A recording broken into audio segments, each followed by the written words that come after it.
Innalhamdalillah wa syukrillah asyhadu alla ilaha illallah wahdahu la syarikalah wa asyhadu anna Muhammadan abduhu wa rasuluh amal ba'du. Anandaku yang dirahmati dan dicintai oleh Allah Subhanahu wa taala, sebelum ananda semua masuk, Ustadz akan menceritakan salah satu sahabat Rasul yang namanya dijadikan nama kelas kalian, yaitu Abu Ayyub Al-Ansori. Nah, kalau rumah Al-Arqam bin Abi Al-Arqam bin Makhzumi merupakan cikal bakal dakwah Islam di Mekah, maka rumahnya Abu Ayyub Al-Ansori Al-Khazraji An-Najari dan Al-Badri merupakan cikal bakal dakwah Rasulullah di Madinah. Jadi, ketika Rasul hijrah dari Mekah ke Madinah, nah, rumah pertama yang ditinggali oleh Rasul ketika sampai di Madinah yaitu rumahnya Abu Ayyub Al-Ansori. Nah, sahabat Rasul ini sangat mulia dan juga sebaik-baiknya tuan rumah yang dapat menjamu tamunya. Jadi, ketika Rasul pertama kali tinggal di rumah Abu Ayyub ini, nah rumah Abu Ayyub ini tuh tingkat 2 gitu. Jadi Abu Ayyub ini tinggalnya di atas, nah Rasul dan para sahabat lainnya di bawah. Akan tetapi Abu Ayyub ini merasa tidak enak karena jika Rasul dan para sahabatnya tinggal di bawah, takutnya beliau dan istrinya itu mengganggu istirahat Rasul dan para sahabatnya, sehingga Abu Ayyub ini meminta Rasul untuk tinggal di atas, sementara beliau Abu Ayyub dan istrinya tinggal di bawah. Nah, selain itu juga Abu Ayyub Al-Ansori ini merupakan sahabat Rasul dari kaum Ansor yang selalu mengirimkan makanan kepada Rasul dan para sahabatnya. Jadi benar-benar menjamu Rasul dan para sahabatnya di Madinah. Bahkan setelah Rasul dan para sahabatnya memiliki rumah sendiri di Madinah, pernah suatu ketika Umar dan Abu Bakar ini keluar rumahnya karena kelaparan dan kepanasan.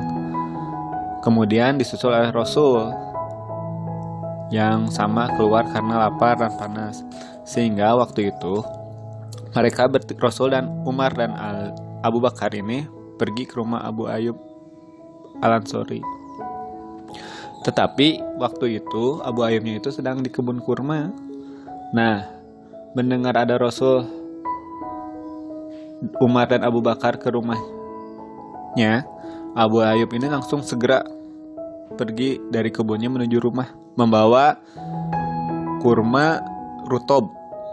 Ya, kurma rutob itu kurma yang baru matang. Nah, ketika sampai, Abu Ayyub langsung menyuguhi Rasul dan Umar serta Abu Bakar ini kurma. Bahkan Rasul waktu itu berkata kepada Abu Ayyub, "Wahai Abu Ayyub, mengapa engkau memberikan kami kurma yang bahkan pohonnya langsung engkau potong?" Jadi ngasih kurmanya itu nggak sekilo atau sedikit gitu. Jadi satu pohonan kurmanya itu dikasihin untuk disajikan kepada Rasul dan Abu Bakar serta Umar.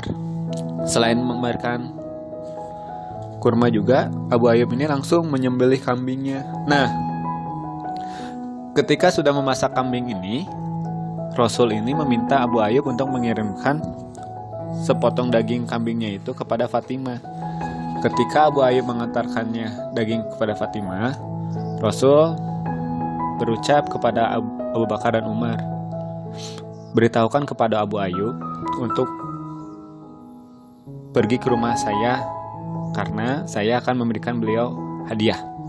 Nah, mendengar hal itu, Abu Bakar dan Umar memberitahukan kepada Abu Ayyub. Kemudian Abu Ayyub pergi ke rumah Rasul.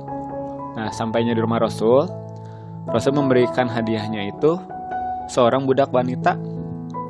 Kemudian Rasul berkata kepada Abu Ayyub, "Wahai Abu Ayyub,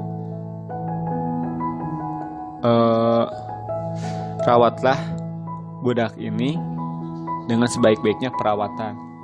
Nah, pulang aja Abu Ayyub ke rumah. Lalu dia mengobrol dengan istrinya. Abu Ayyub bercerita ini ada budak pemberian dari Rasul. Nah, Rasulullah itu berkata kita harus merawatnya dengan sebaik-baiknya perawatan. Maka menurut Abu Ayyub, sebaik-baiknya perawatan bagi seorang budak adalah memerdekakannya. Maka Abu Ayyub pun memerdekakan budak tersebut. Selain dermawan dan menjadi tuan rumah yang sangat baik, Abu Ayyub juga terkenal dengan kesetiaannya terhadap Rasul. Bahkan ketika ada terjadi tentang fitnah yang dihembuskan oleh Abdullah bin Ubay bin Salul terhadap Siti Fatimah, Abu Ayyub tidak percaya akan fitnah tersebut. Jadi waktu itu fitnah itu bahkan membuat sebagian besar orang mukmin itu percaya akan fitnah tersebut, tapi Abu Ayyub berkata bahwa kabar yang tersebar itu merupakan suatu kebohongan. Bahkan Abu Ayyub berkata kepada istrinya, apakah engkau akan melakukan seperti kabar berita yang kita dengar? Istrinya menjawab, tidak akan. Jika engkau saja tidak akan, maka Siti Aisyah yang jauh-jauh lebih baik darimu tentu pasti tidak akan melakukannya. Nah, kejadian ini itu menjadi Asbabul Nujub. Asbabul Nujub itu sejarah turunnya surat An-Nur ayat 12. Selain kesetiaannya kepada Rasul, Abu Ayyub juga selalu mengikuti perang bersama Rasul semenjak dari mulai perang, yaitu perang Badar, sampai perang-perang selanjutnya. Bahkan Abu Ayyub ini juga selalu memotivasi para generasi muda. Serta Abu Ayyub ini pencari ilmu. Bahkan ada kisah, jadi suatu hari Abu Ayyub ini pergi ke suatu daerah untuk menemui Uqbah bin Amir. Jadi waktu itu Abu Ayyub ini ingin memastikan bahwa ada satu hadis dari Rasulullah yang dulu sering didengarkan sahabat termasuk Abu Ayyub. Nah, para sahabat yang lain ini sudah meninggal, hanya tersisa dua orang, yaitu Abu Ayyub Al-Ansori dan Uqbah bin Amir. Nah, Abu Ayyub ini ingin memastikan bahwa Uqbah bin Amir ini masih mengingat pesan Rasulullah ini, masih mengingat tentang hadis Rasulullah ini. Nah, maka beliau jauh-jauh pergi ke Mesir untuk bertemu dengan Uqbah. Lalu ketika sudah bertemu dengan Uqbah, Abu Ayyub ini berkata, wahai Uqbah, apakah engkau mengingat tentang perkataan Rasul ketika kita sedang berkumpul? Maka Uqbah menjawab, tentu saja hamba mengingat ketika Rasul bersabda, barang siapa yang menutupi aib seorang mukmin di dunia, niscaya Allah akan menutupi aibnya di hari kiamat. Nah, keagungan Abu Ayyub Al-Ansori ini juga luar biasa. Bahkan di akhir hayatnya gitu ya, Abu Ayyub ini beliau memotivasi generasi muda, yaitu Yazid bin Muawiyah. Jadi waktu itu Yazid bin Muawiyah ini akan menyerang Konstantinopel, akan ingin merebut Konstantinopel dari orang-orang Nasrani. Nah, waktu itu Abu Ayyub berkata kepada Yazid, wahai Yazid, jikalau aku tewas, jikalau aku mati nanti, aku ingin kau membawa jasadku dan menguburkannya di tanah musuh. Mendengar hal itu, Yazid merasa motivasinya berkali-kali lipat, sehingga Yazid berhasil menaklukkan Konstantinopel. Jadi Konstantinopel ini suatu daerah yang sering terjadi perebutan kekuasaan antara Muslim, Nasrani, dan Yahudi. Jadi Abu Ayyub ini dikuburkan di Konstantinopel. Nah, sahabat Rasul yang ini sangat-sangat memberikan kita banyak pelajaran. Bagaimana caranya ketika kita menjadi tuan rumah untuk memuliakan tamu kita. Abu Ayyub ini tidak pernah memberikan yang buruk untuk tamunya, selalu memberikan yang terbaik, bahkan lebih dari apa yang dibutuhkan oleh tamunya ini. Selain itu juga, Abu Ayyub ini juga luar biasa kesetiaannya terhadap Rasul. Ketika fitnah menyerang Siti Fatimah, beliau tidak percaya. Maka ayat Al-Quran yang sering dibacakan oleh Abu Ayyub ini yaitu surat At-Taubah ayat 41 yang mengenai berangkatlah kamu baik dalam keadaan ringan maupun merasa berat.